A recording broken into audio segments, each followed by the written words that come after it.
जय जिनेन्द्र। जीवमजीवमदवम् जिणवर वसिहीण जीर्णिडेठं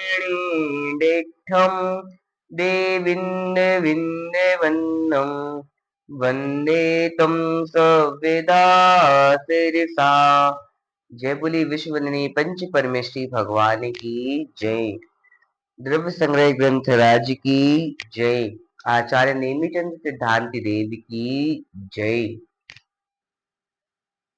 हमने पूर्व की कक्षा में स्वाध्याय में यह जाना था कि काल द्रव्य जो होते हैं वह काल द्रव्य कितने प्रदेश वाले होते हैं और काल द्रव्य कहाँ स्थित होते हैं।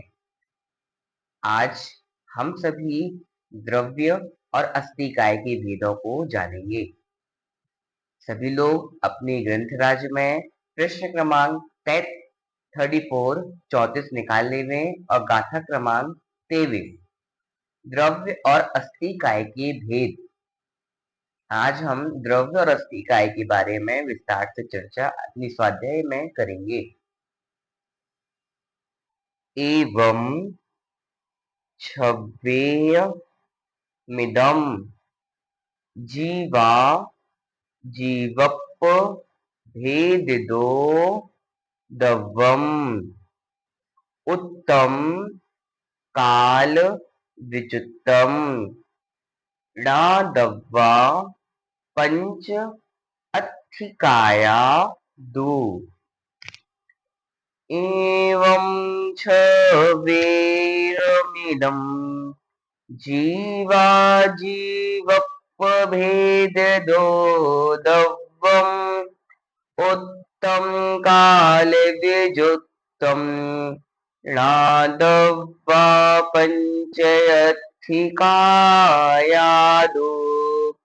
एक और बार सभी लोग बोलेंगे।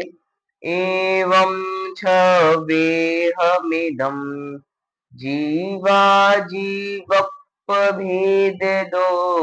दव्वम् उत्तम काल विजुत्तम णादव्वा पंचयत्थिकायादु।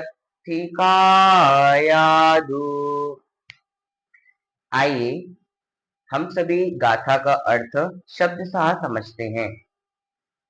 क्या लिखा हुआ है? सबसे पहले एवं। एवं अर्थात इस प्रकार। किस प्रकार?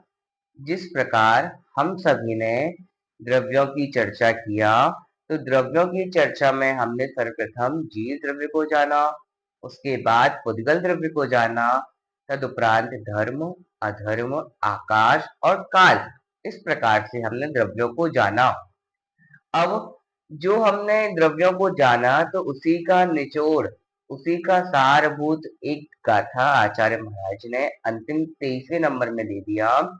एवं छब्बीह मिदम, इस प्रकार से 6 भेद वाला होता है। क्या 6 भेद वाला होता है?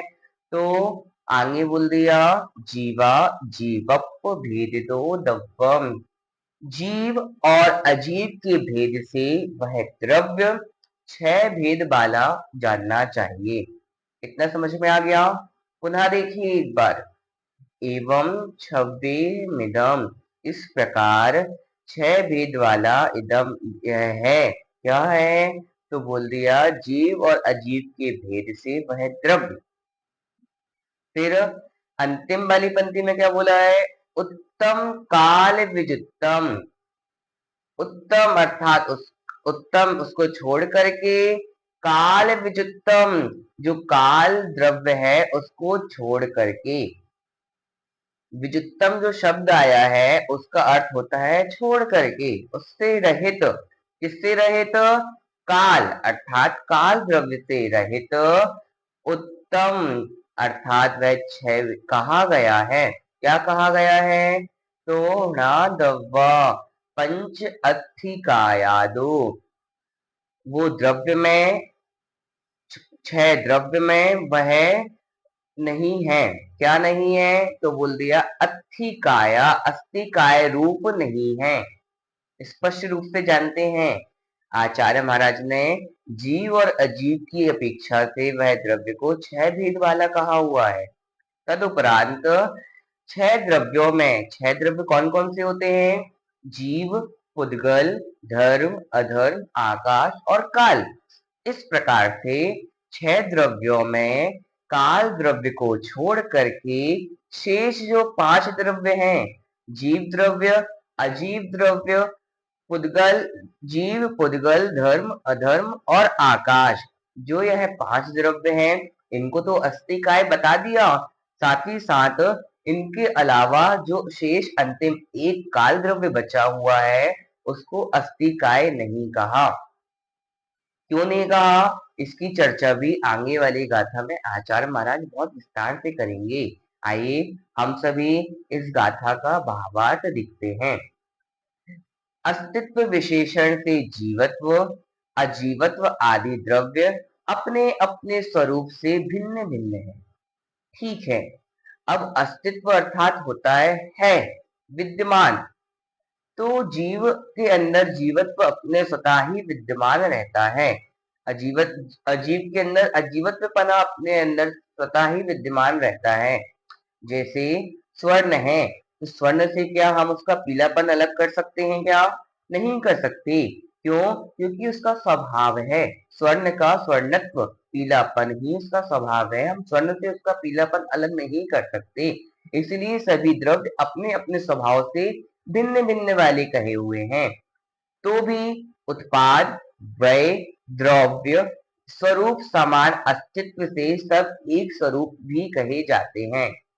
पहले तो उन्होंने बता दिया कि अस्तित्व की संज्ञा के विशेषण को लगाएंगे तो ये सभी भिन्न भिन्न है, लेकिन उत्पाद व द्रव्य की अपेक्षा से अगर हम अस्तित्व को लगाएंगे तो वह सभी क्या है? एक रूप ही कहे गए हैं। कैसे? उत्पाद किसे कहते हैं? तो बोल दिया, पुरानी पर्याय को छोड़कर नवीन पर्याय को धारण करना ही उत्पाद है, उत्पत्ति है। उत्पत्ति मतलब क्या होता है? किसी चीज की उत्पत्ति होना। तो पुरानी पर्याय को छोड़ के जो नवीन पर्याय है, नवीन पर्याय की जो उत्पत्ति हो रही है, उसको उत्पाद कहते हैं। वह किसे कहते हैं? तो बोल दिया, जो पुरानी पर्याय है उस पर्याय का नाश होना, वह होना ही क्या कहलाता है? वह कहलाता है। उत्पाद, नवीन पर्याय को की उत्पत्ति होना उत्पाद है, और पुराने पर्याय का नाश होना ही वह है। और द्रव्य जो पूर्व की पर्याय में और वर्तमान की पर्याय में एक रूप है, उसे द्रव्य कहा गया है। उदाहरण के माध्यम से समझिए। हम मनुष्य हैं, अब हमारी मृत्यु हुई और मृत्यु के बाद हमें देवगति का बंध हुआ, तो और देव गति के बंध के साथ साथ हमें देव पर्याय भी मिली और हम स्वर्ग में देव हुए। तो जो मनुष्य की पर्याय है वह तो हो गई वह, क्योंकि मनुष्य की पर्याय को हमने छोड़ दिया है, पुरानी पर्याय को छोड़ दिया है, त्याग दिया है, उसको नष्ट कर दिए हैं, तो ये वह हो गया। और नवीन पर्याय जो देव पर्याय है वह हमारी हो गई उत्पाद। और द्रव्य क्या हो गया? जो मनुष्य अवस्था में भी हमारे अंदर आत्मा थी, जीवत्व था, वही जीवत्व, वही आत्मा देव पर्याय में भी है, तो वह आत्मा क्या हो गई? द्रव्य हो गई। इस प्रकार से हमको उत्पाद, व्यय और द्रव्य जानना चाहिए। अब चर्चा आती है कि काल द्रव्य को ही अस्तिकाय में क्यों नहीं लिया, काल द्रव्य को अकेले क्यों छोड़ दिया? तो आचार्य महाराज ने उत्तर के माध्यम से कहा कि बहुत प्रदेश पने के कारण इनको अस्तिकाय की संज्ञा दी गई है। अस्तिकाय किसे कहते हैं? अस्तिकाय का अर्थ होता है, हमने इसके पूर्व की कक्षा में जाना हुआ था, एक प्रदेश किसे कहते हैं? तो उसके एक प्रदेश होने के बाद बहुत से प्रदेश बने होने में, क्योंकि काल द्रव्य तो एक प्रदेशी है, हमने जाना हुआ था, पढ़ा हुआ था, स्वाध्याय किया हुआ था, तो हमें स्वाध्याय में यह निकला हुआ था, काल द्रव्य एक प्रदेशी है। और कायवान किसे कहते हैं? जो बहुत प्रदेश वाले होते हैं, एक प्रदेश से अधिक प्रदेश में जो वो अपना स्थान ग्रहण करते हैं, बहुप्रदेशी होते हैं, उनको अस्थि कहते हैं, काय कहते हैं। तो काय की संज्ञा देने से जीव, पुद्गल, धर्म, अधर्म और आकाश, यह क्या है? बहुप्रदेशी है। लेकिन जो काल द्रव्य है वह एक प्रदेशी है। हमने पूर्व में पढ़ा था ना, इक इक के जेठिया हूँ एक इक्का। वह एक एक काल द्रव्य आकाश द्रव्य में स्थित है, एक एक प्रदेश में स्थित है। इस कारण से उसे कायवान नहीं कहा हुआ।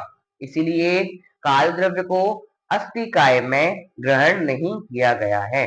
आशा करते हैं आज हम सभी ने अस्थि काय को और द्रव्य के भेदों को जाना कि अस्थि काय किसे कहते हैं और अस्थि काय में कौन कौन से द्रव्य आते हैं। इसके बाद हम अगली गाथा में अस्थि काय के स्वरूप को जानेंगे। तब तक के लिए सभी को जय जिनेन्द्र।